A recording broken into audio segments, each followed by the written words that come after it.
मित्रों, मैं हूं बिस्मिल्लाह आफ्ताब आलम। आप देख रहे हैं उर्दू हिंदी नॉलेज चैनल।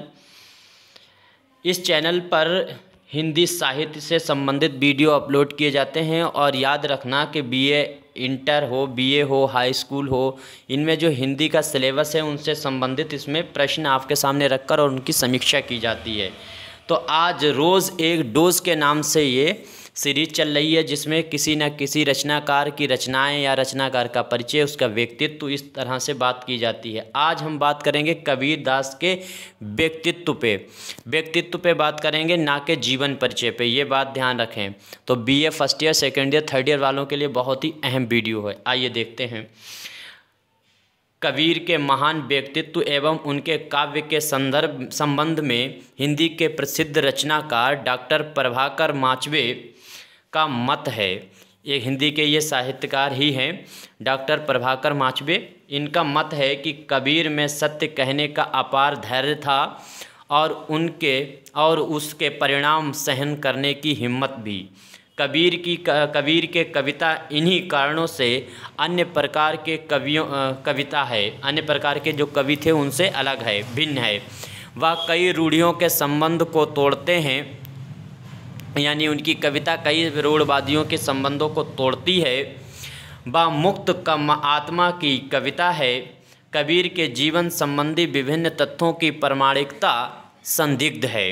स्वयं उनके द्वारा रचित भ्रमर काव्य एवं कुछ तत्कालीन कवियों द्वारा रचित काव्य ग्रंथ में उनके जीवन से संबंधित तथ्य प्राप्त हैं।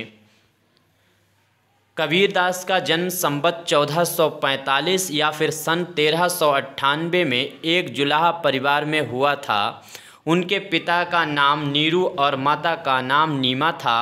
कुछ विद्वानों का यह भी मत है कि कबीर किसी विधवा ब्राह्मणी के पुत्र थे, जिसने लोकलाज के भय से जन्म देते ही इन्हें त्याग दिया था। उम्मीद करता हूँ समझ में आ रहा होगा। नीरू एवं नीमा को ये पढ़े हुए मिले थे और उन्होंने इनका लालन पोषण किया। कबीर के गुरु का नाम याद रखना है। कबीर के गुरु प्रसिद्ध संत स्वामी दयानंद थे। जनश्रुतियों के आधार पर यह स्पष्ट होता है कि कबीर विवाहित थे। इनकी पत्नी का नाम लोई था तथा इनकी 2 संतानें थीं। एक पुत्र था, एक पुत्री। पुत्र का नाम कमल था और पुत्री का नाम कमली था। कबीर सन 1575 में स्वर्गवासी हो गए। कबीर का व्यक्तित्व सादगीपूर्ण था। वह पढ़े लिखे नहीं थे। उन्होंने स्वयं ही कहा है, मसी कागज छुओ नहीं, कलम गयो न हाथ। संत कवियों में कबीर सबसे अधिक प्रभावशाली कवि थे। उन्होंने कविता लिखने की प्रतिज्ञा करके कभी कुछ नहीं लिखा। इस लाइन को अंडरलाइन कर लीजिए। यहाँ से समझिए कि उन्होंने ज़बरदस्ती अंदर से जो आया उसी को लिखा। जो ऐसे नहीं कि आपने रदीफ़ और काफ़िया कहना तुकांत शब्द ढूंढ लिए और फिर उन पर कविता कहना शुरू कर दिया, जो आधुनिक कवि आजकल कर रहे हैं। पहले तुकांत शब्दों को इकट्ठा करते हैं, फिर उन पर रचना करते हैं। अगर ऐसा कर रहे हैं तो आप रचना की आत्मा को अपने अंदर स्वयं में नहीं जी रहे हैं। इस लाइन को बहुत ध्यान से देखने की ज़रूरत है और ऐसी ही लाइनें पूछी जाती हैं।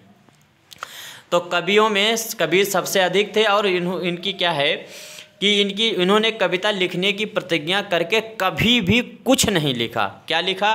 बल्कि अपने मन की अनुभूतियों को स्वाभाविक रूप से अपने दोहों में व्यक्त कर दिया। यानी अपने भावनाएं जो अंदर से आती हैं उनको व्यक्त कर दिया है दोहों में।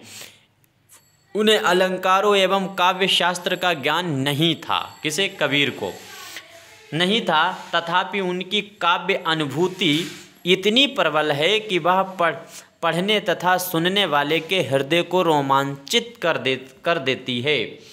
कबीर भावना की प्रबल अनुभूति से युक्त उत्कृष्ट रहस्यवादी, समाज सुधारक, पाखंड के आलोचक, मानवतावादी, सामंतवादी कवि थे। सामंतवादी मतलब सबको बराबर का हिस्सा मिलना चाहिए।